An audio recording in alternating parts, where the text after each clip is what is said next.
Greetings, the internet. I'm Eric Grooms, the film score fanatic. We're back with another review of another Mandalorian episode. The Disney Plus streaming, I would say their flagship original programming, has its second episode titled The Child, or Chapter 2, The Child, which came out on Friday. I'm a little behind on posting, as far, in internet terms. I'm behind by a lot. But we had a pretty great first week of the show, with the service launching on Tuesday with episode 1, chapter 1. I want to call them episodes, but they are titled chapters. And then followed, 4 days later by chapter 2. If I didn't have a day job, I'd be able to watch it first thing in the morning, which I guess I could do that, but I don't want to get up early just to watch a TV show and then go to work and not be able to post about it anyway. So, what would be the point? Yeah, let's talk about chapter 2. We'll start off by kind of avoiding spoilery stuff, so that anybody who wants to just know what I think of the episode in general, then if you don't really want to talk about spoilers, you can jump off. But first thing I noticed when I pulled up the app to play the episode was the length again, which has been a mild disappointment so far. The first episode was 38 minutes, I believe it was, and then the second episode is 32 minutes, which is, it's a funny thing because we have been conditioned to expect certain things from television, and that's all based on television. That's how television has worked for forever. We expect comedies to be roughly 23 minutes long, as far as the content goes, a 30-minute block on TV with advertising and all that crap. And dramas are supposed to be 50-something minutes, and that's an hour of television block. That's something that we can probably start getting out of the habit of expecting that, because the show is showing us that we shouldn't be expecting that, as the first 2 episodes are closer to comedy length than drama, as we expect. But that being said, the content has been so good in these first 2 episodes that it's what am I complaining about? I shouldn't be complaining. So that's good. I will get over the length as long as the content continues to be as strong as it has been so far in this show. So let's talk about some of that content. I didn't really talk about some things from the first episode because I didn't want to spoil anything. And I will continue to try to do that as I talk briefly about what I thought of this episode without spoiling things. Sorry if I've repeated myself again. The action beats so far I have found pretty impressive for this format. It's a television show basically, but it's produced in a way that is high quality. This is like Game of Thronesian size action scenes and whatnot. The first episode had the great action beat with IG-11 and the Mandalorian, having a old-fashioned Western shootout to get into a stronghold. And this episode had 3 great action beats. My personal favorite was the chase scene followed by the Indiana Jones referencing trying to get into the vehicle that he was chasing, which, by the way, was a sandcrawler. That we would be familiar with from the original trilogy. We've got some off-world Jawas in this series that are on this planet that the Mandalorian has visited, and they have a sandcrawler just like the Jawas on Tatooine do. And turns out those things can really book it. He gets on the outside of this sandcrawler, and it is moving, which, I suppose if you have 4 giant treads, as long as they're well oiled, you can go as fast as you want. But yeah, there is a nice little reference to Indiana Jones where they try to knock him off the side by scraping up against a rock formation, so he has to quickly avoid that collision. But especially with the Jawas, I noticed that they're handling comedy beats pretty well in this series so far. If I had one complaint about The Last Jedi, it was the dirt off the shoulder joke, whatever you want to call it. Real quick side note about that scene in The Last Jedi. I like The Last Jedi, but I also admit that there are lots of faults with that movie. And for me, one of the biggest ones is the dirt off the shoulder thing, because for one, that's like in our pop culture, that's a joke, that's a human joke on the planet Earth.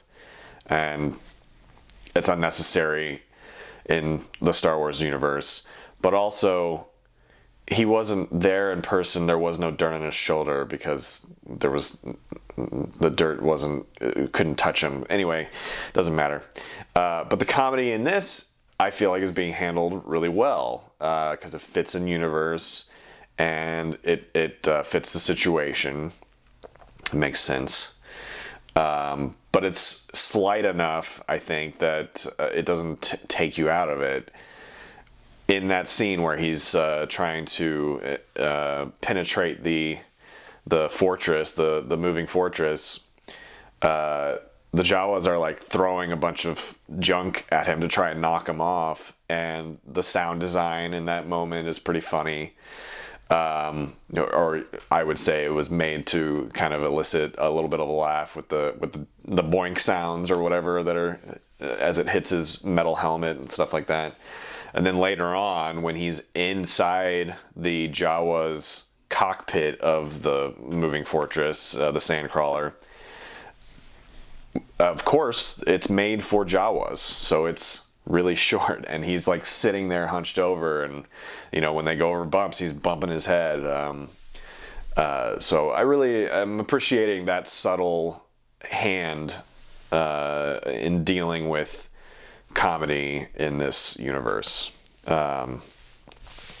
Big shout out to the first action scene that happened in the show, which was actually a scene where he gets ambushed by 3 Trandoshans. A Trandoshan is the species of Bosk, which is the lizard man from the famous Empire Strikes Back lineup of bounty hunters. So for those of you that don't know, that's what that is. It's Trandoshan. And in that scene, leading up to that scene, we see the body language of the Mando. He's suspicious. He knows he can sense something's coming, and they're in this little ravine, ditch, whatever, crag,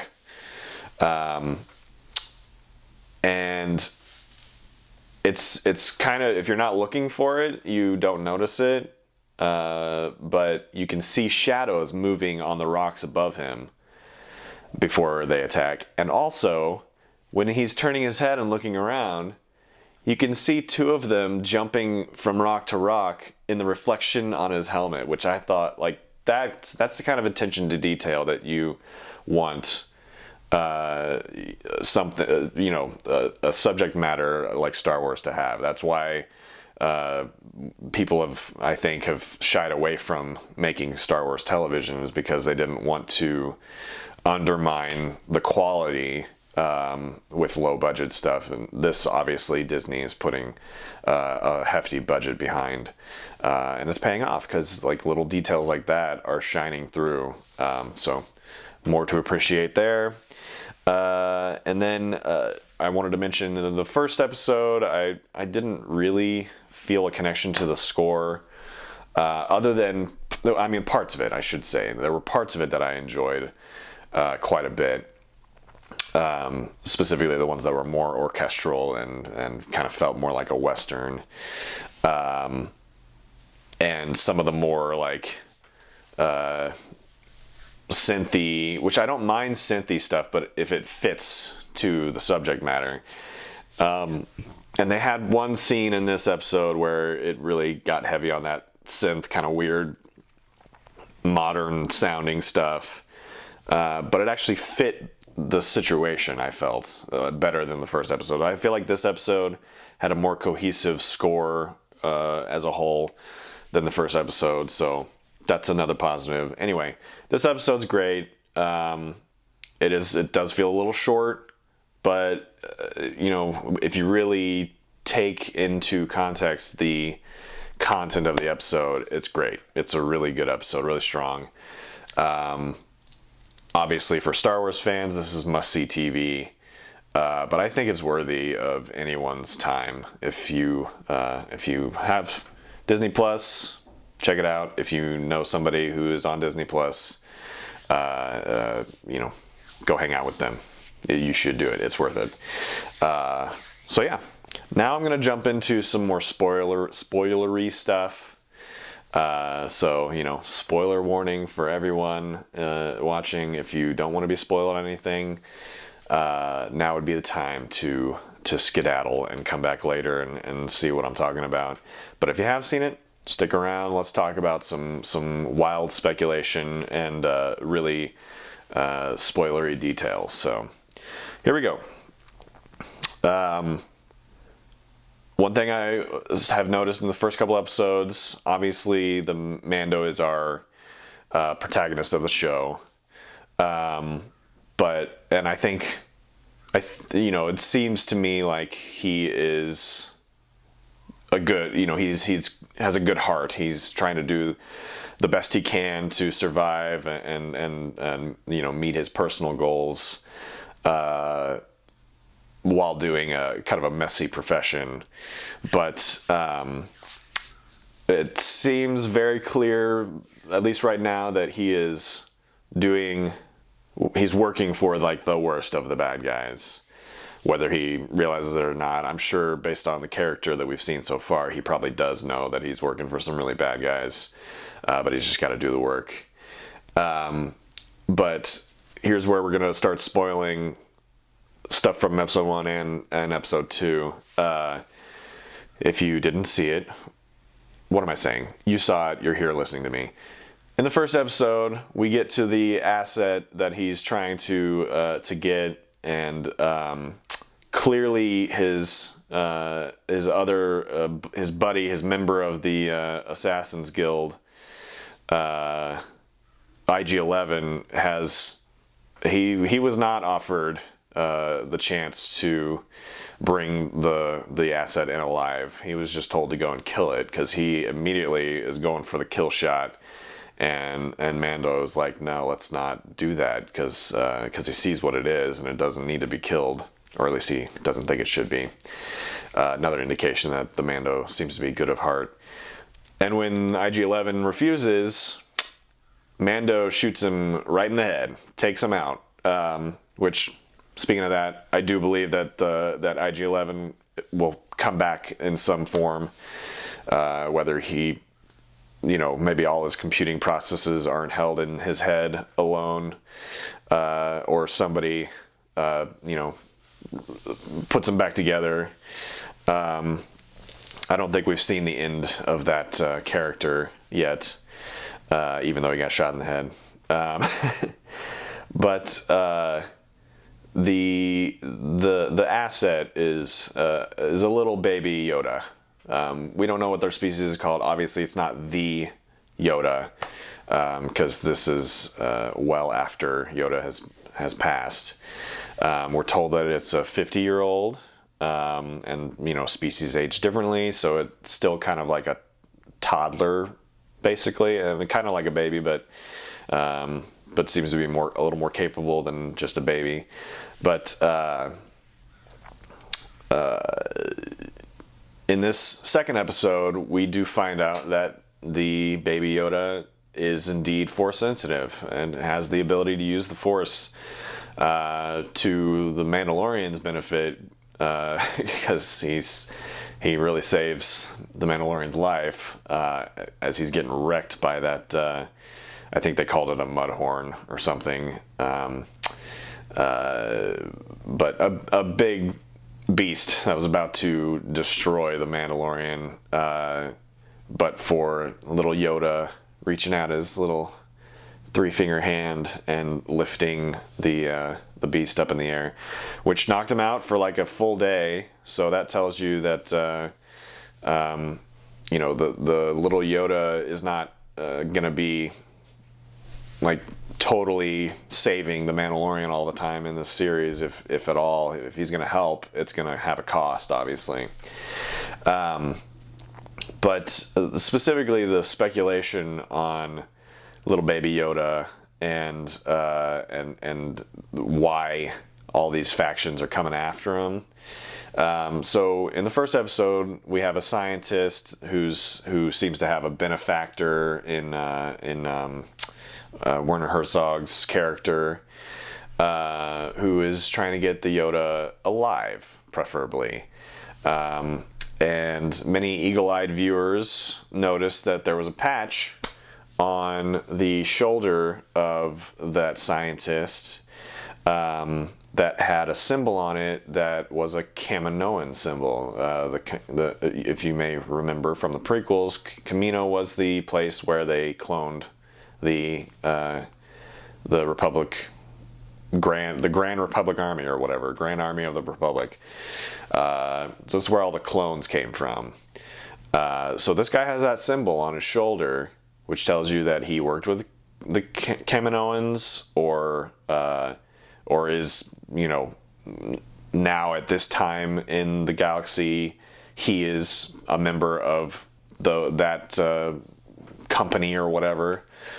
So when I first saw that, I was wondering if that meant that this is a clone, and he wants, like, they lost it somehow, and he wants that back. That's mine. I want that. Which, opens a whole bunch of questions, like, Sifo Dyas, the Jedi who commissioned the clone army before the Jedi Council even knew about it. Did he sneak off some Yoda DNA, and they did some experimenting, and they made this one little sweet baby Yoda clone?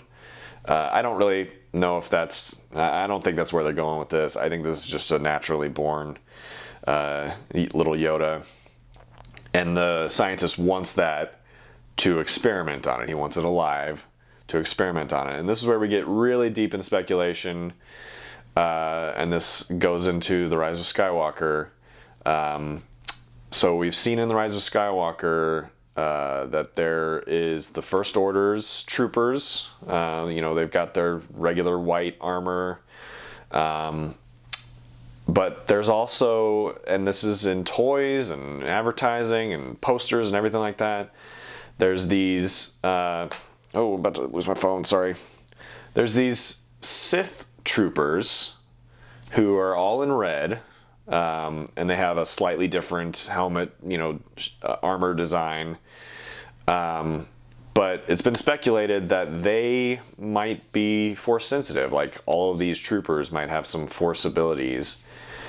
So this leads me back to this: is this planting some seeds? If they succeed in getting this little baby Yoda into this cloner's, into his paw, into his grips, is he trying to, like, extract Force abilities from this specimen and use that in some cloning process.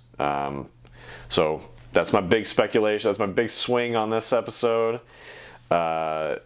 Is this going to have ramifications that we're going to see in Rise of Skywalker in December?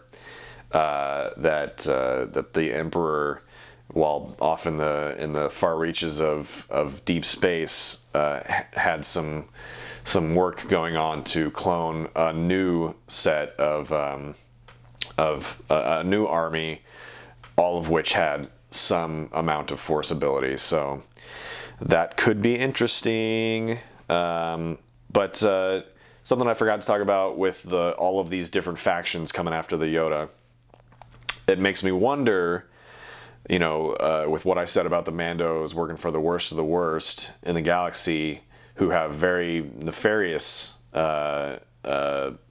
ends that they're trying to meet. Perhaps some of these other people are being hired by who would be traditionally the good guys, who unfortunately think they need to take this asset out so that never happens.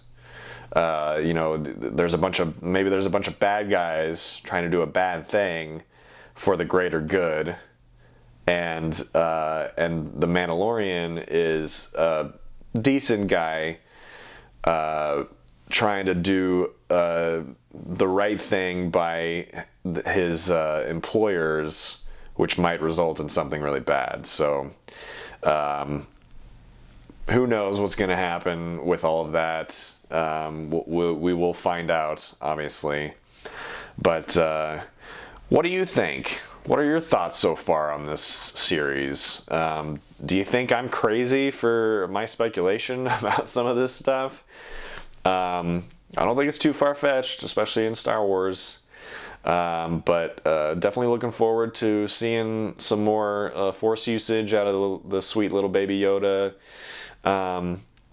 And the Mandalorian as a character has been really satisfying so far. The series is great, so I'm looking forward to more.